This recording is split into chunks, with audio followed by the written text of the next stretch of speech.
The winds in Meereen had grown still. They once whispered promises of ships, war and fire, of dragons soaring westward toward the land that had stolen her birthright. But now they carried only dust and silence. Daenerys Targaryen sat atop the pyramid, looking out at a city she had conquered 3 times over, once from slavers, once from rebels, and once from herself. She was still called Mhisa in the streets, but that word had lost its warmth. It echoed now, cold and distant, like a hymn to a goddess no one truly believed in anymore. She never crossed the narrow sea. The ships were built. The army was ready. The Unsullied stood flawless, and the Dothraki roared for blood, yet she never moved. Every time the wind blew right, something held her back, a whisper from Tyrion, a warning from Varys, the ghost of Jorah's last words. Westeros will eat you alive, Khaleesi. It is not ready for your fire. She had waited for alliances, for timing, for strategy, but time was a cruel thing.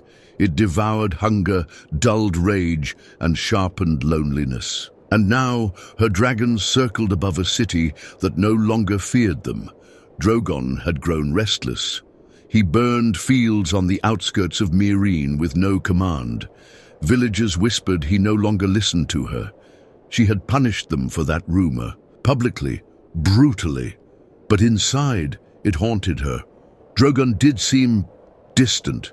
She hadn't ridden him in weeks. She could still feel the scars he left on her back the last time he landed wild, furious, unwilling. Rhaegal and Viserion followed him, blindly, flying farther out each day, their loyalty dimming like dying torches. Tyrion drank more these days. Varys vanished. Grey Worm stood silent. Missandei's smile became forced. Daario had left, chasing war across Essos, tired of waiting for a queen who never moved. "You're not the Stormborn I followed," he told her, before vanishing into the darkness of the Red Waste. "You've become ash waiting to fall." She didn't cry.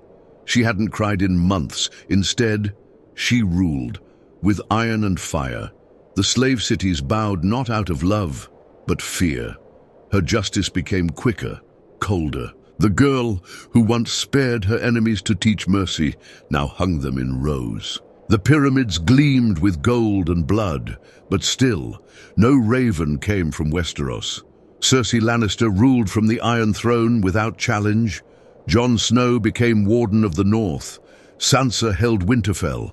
No one called her name across the sea. No one remembered her father, the Mad King. No one feared the return of House Targaryen. In Meereen, the people still whispered her name, but only behind closed doors.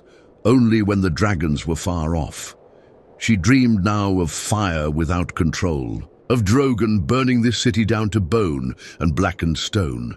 Sometimes she woke up smiling, other times she didn't wake up at all. She just stared out into the dark, listening to nothing. "What am I if not fire?" she whispered one night, staring into the brazier at her feet.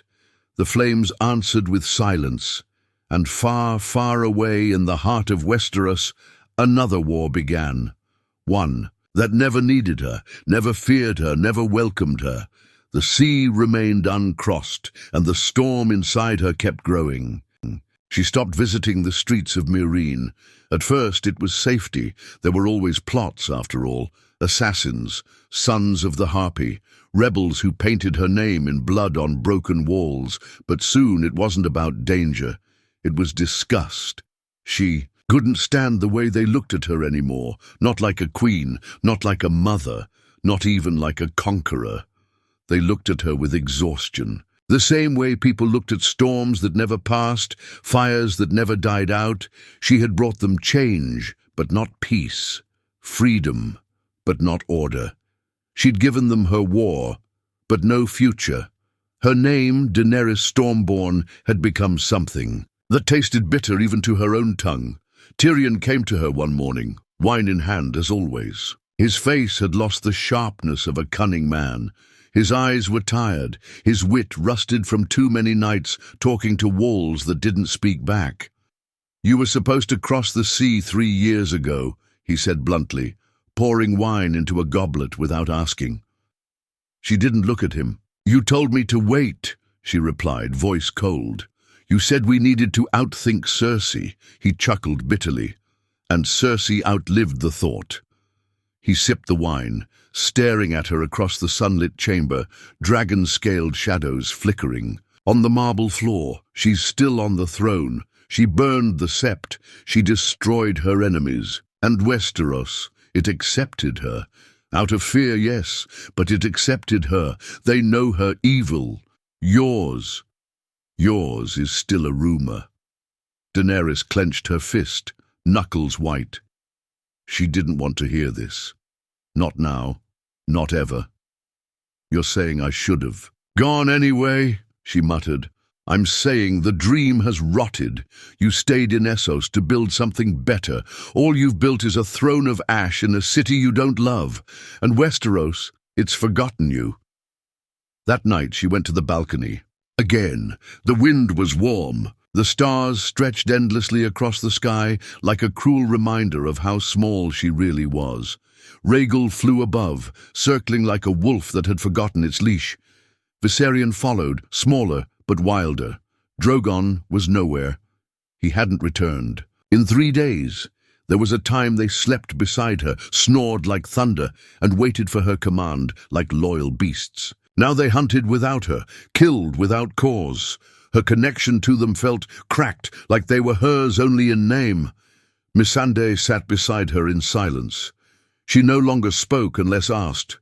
Even her kindness had become measured like someone trying not to disturb a sleeping volcano. "They're afraid of me," Daenerys finally whispered. "They should be," Missandei said. "Not as a compliment, just a truth." She remembered once saying, "I'm not here to be queen of the ashes." But now she wondered if there was any other kind of queen for someone like her. The next morning a raven came, not from Westeros, not from Jon Snow, not from the north. It was from Yunkai. A rebellion had sparked again. A new warlord had taken control and was branding slaves like old times. They dared to use her name as an insult. "You want to be Daenerys's puppet?" they'd asked their prisoners before setting them on fire. She read the message 3 times. Then she stood, walked to the war room, and spread the old maps across the table. Not of Westeros, of Essos. She no longer dreamed of the Iron Throne. She was going to take this continent instead. City by city, fire by fire. If Westeros would not kneel, then the world she ruled would. Tyrion watched her in silence. He said nothing. She didn't ask for his advice. That night she called Drogon back. He came, but something in his eyes had changed. Something in hers, too. The march on Yunkai was swift, unforgiving. Daenerys didn't wait for counsel this time.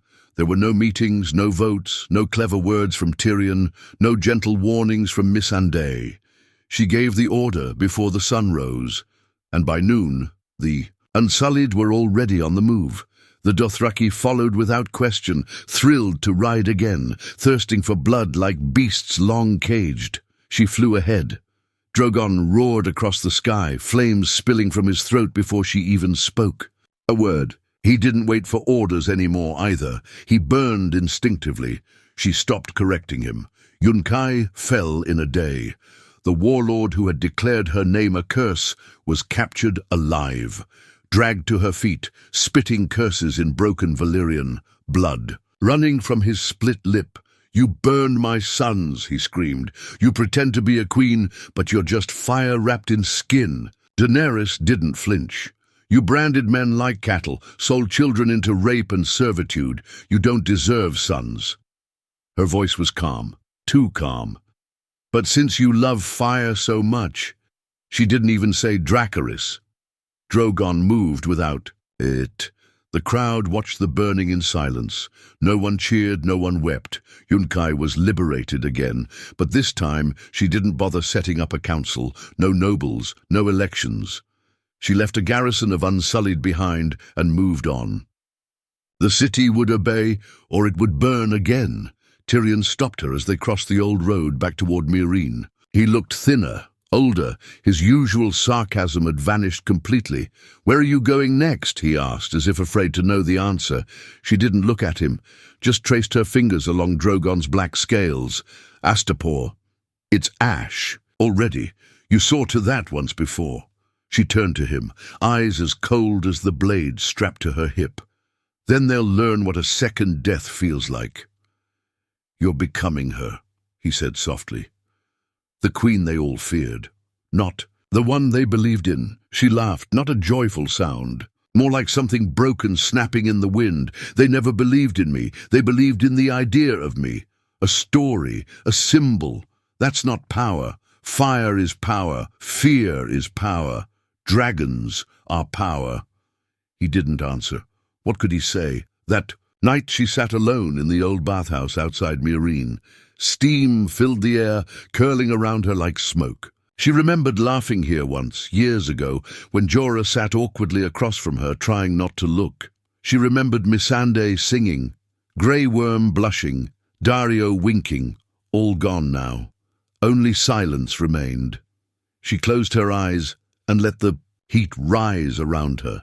It was the only time she felt something close to peace anymore, when her skin almost blistered, when she could pretend the fire outside matched the fire within. Suddenly a scream echoed from the outer hall, then another, and another. She rose from the water like a storm. Outside, people ran through the corridors. Missandei rushed toward her, eyes wide with horror. "It's Drogon," she gasped. He's burning the bay." Daenerys rushed to the balcony and saw it. Drogon wasn't in the sky. He was in the harbour. Flames poured from his jaws, turning ships into skeletons of smoke. Bodies floated in the water. Fishermen, sailors, civilians. Rhaegal and Viserion followed his lead, circling above like vultures. She didn't command it. She hadn't even known they left the cliffs. She tried to scream his name, but Drogon didn't stop. The fire just grew. She had lost them. Somewhere between the waiting, the killing, the silent grief, her dragons had become something else, something beyond her. Missandei stood beside her, silent. Tyrion appeared a few minutes later, smelling of wine and despair. "Your children are monsters now," he said. Daenerys' hands trembled. "No," she whispered. "They're just free." But the lie tasted like ash.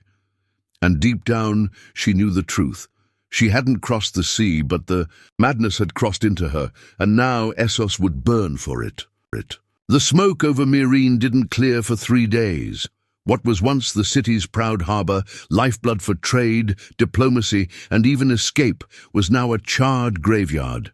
Blackened wood, twisted metal, bloated bodies, and dragonfire scars marked the shoreline like a warning to the world. This queen has no leash, not even on herself. Daenerys didn't speak to anyone. She stood on the high balcony, watching the flames eat what was left of her city's future. The people below didn't scream her name anymore. They didn't gather. They didn't protest. They hid. Fear had won, and she had lost everything else. Rhaegal and Viserion returned to the cliffs after the burning, seemingly unaware or uncaring of what they'd done. Drogon stayed away longer. When he finally came back, he landed atop the Great Pyramid, like a god returning from war. His eyes met Daenerys's for a moment. There was no guilt in them, no remorse, only fire. She remembered when she used to whisper to him at night, as if he could understand. Stories of her past, her hopes, her dreams for Westeros. But now he didn't listen, or maybe he never had. "You said you would free them," Tyrion said, breaking the silence as he stepped into her chamber. His voice was flat, quiet, a shadow of what it once was. Daenerys didn't turn to him. "They were free." "No, Daenerys, they were afraid. And now they know why." She closed her eyes, jaw tight. "You still think I should have gone to Westeros, to her, to play the game. I think you waited so long to become a queen that you forgot how to be human The words struck harder than any sword could have. She wanted to scream, to unleash fire at him, burn his accusations into bone, but she couldn't, because she knew he wasn't wrong, and that made it unbearable. "I did what I had to," she whispered. "No, you did what you wanted to." He tossed a scroll onto the table, the seal broken, the wax smeared. "A raven from Westeros," he added bitterly. "You finally got one." Daenerys turned slowly, uncertain whether to feel rage or hope. Her hands trembled slightly as she opened the parchment. The letter was from Sansa Stark. Short, cold, calculated. "Westeros does not need you. We've rebuilt what you abandoned. The realm has chosen peace. Stay in Essos. Rule there, if you still can. No greeting, no signature. Just truth, written in the cruelest possible way." Daenerys crushed the letter in her fist. So this was her legacy? Feared in Essos, forgotten in Westeros, even the North, where her allies once lived, where Jon Snow had once stood beside her, had turned its back. Or maybe Jon had never been hers to begin with. Maybe she was always alone, and it just took too long to realize it. Missandei entered quietly. She looked as though she hadn't slept in days. "There are riots in the lower districts," she said softly. "People are demanding food, water, protection from the dragons." Daenerys didn't answer. Missandei added, "Some are calling you the dragon tyrant now." That one stung. She clenched her fists until her nails bit into her palms. "I freed them," she said again, as if repeating it would make it true. "I gave them everything, and all they ever did was fear me, because you stopped giving them choices." Missandei replied carefully. Silence fell again.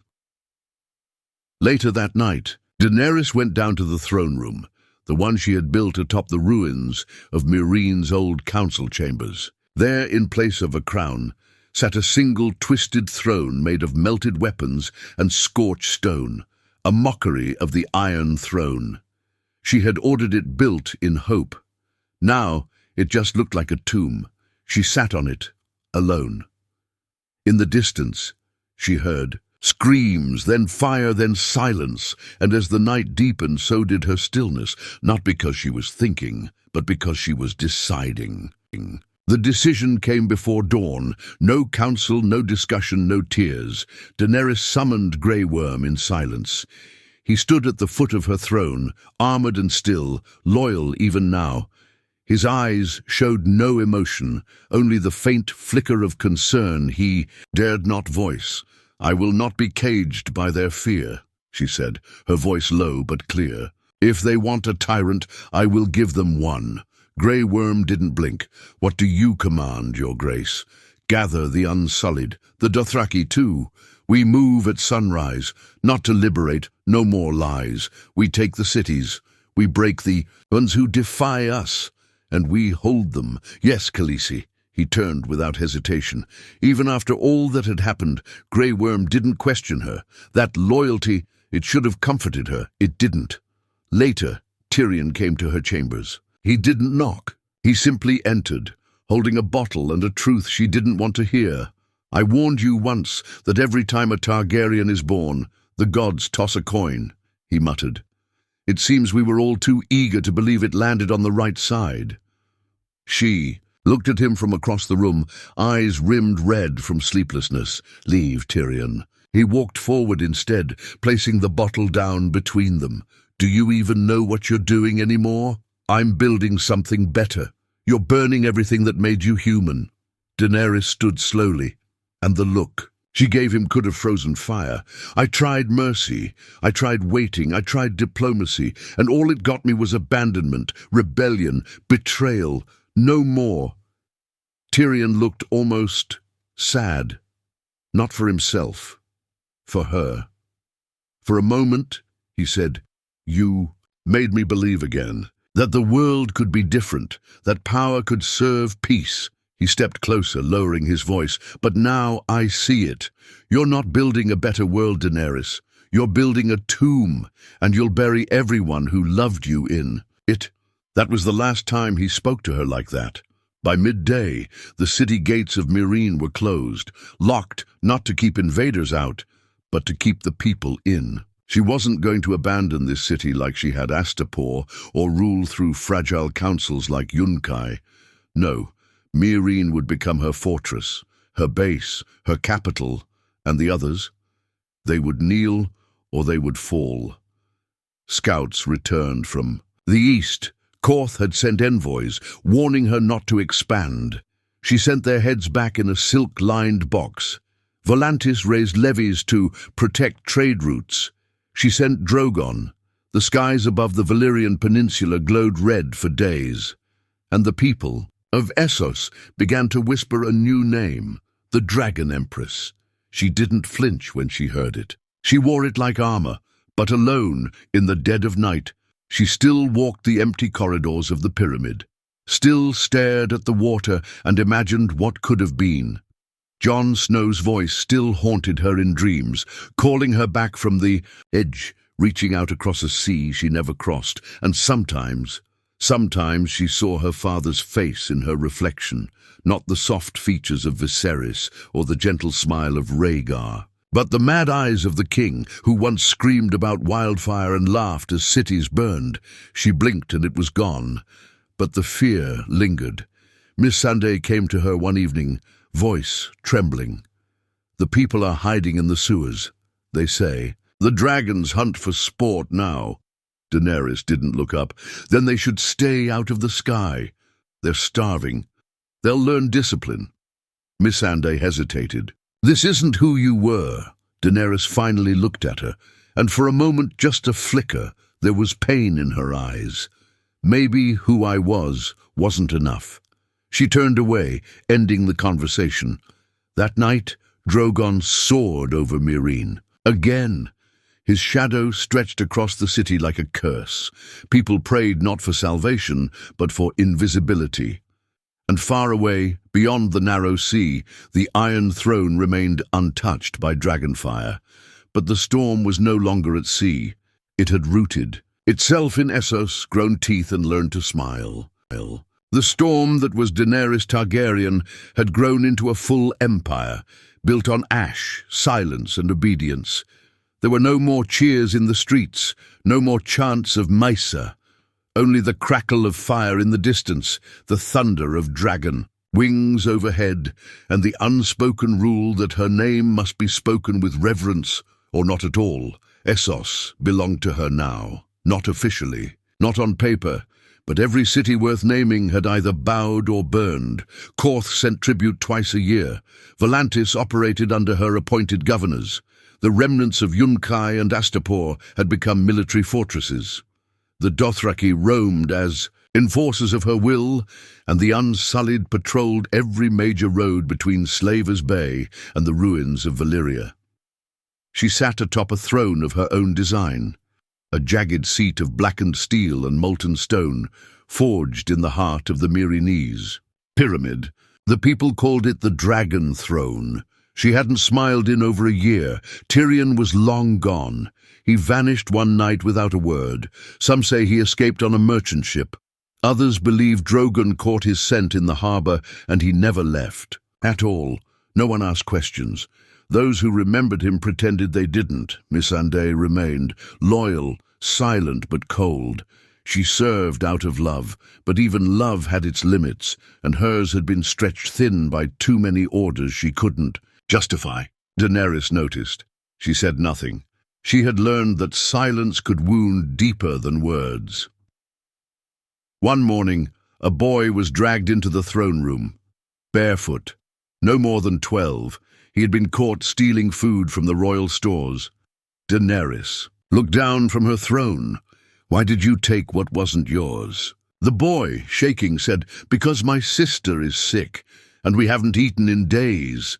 Her face didn't move, but her voice, it was soft, controlled. Mercy creates rot, she said quietly. When you feed those who disobey, you starve discipline. Then she turned to Grey Worm. Let Drogon decide. There was a moment of silence. Even Grey Worm hesitated, just a breath. But then he bowed, and the boy was taken away. Missandei didn't meet her eyes that day. That night, she sat alone in the high chamber, the same place she once dreamed of sailing across the sea, of banners waving in the winds, of Westeros, of Jon Snow beside her with a smile that had once meant something. She reached for the bottle Tyrion had left behind. She had never drunk from it. Tonight, she did. The wine burned, not like fire, like truth. She stepped onto the balcony and looked out over her empire. The cities glowed with torchlight.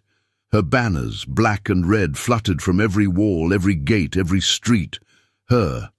Dragons circled above like stars with teeth. She had won, and yet it felt like loss.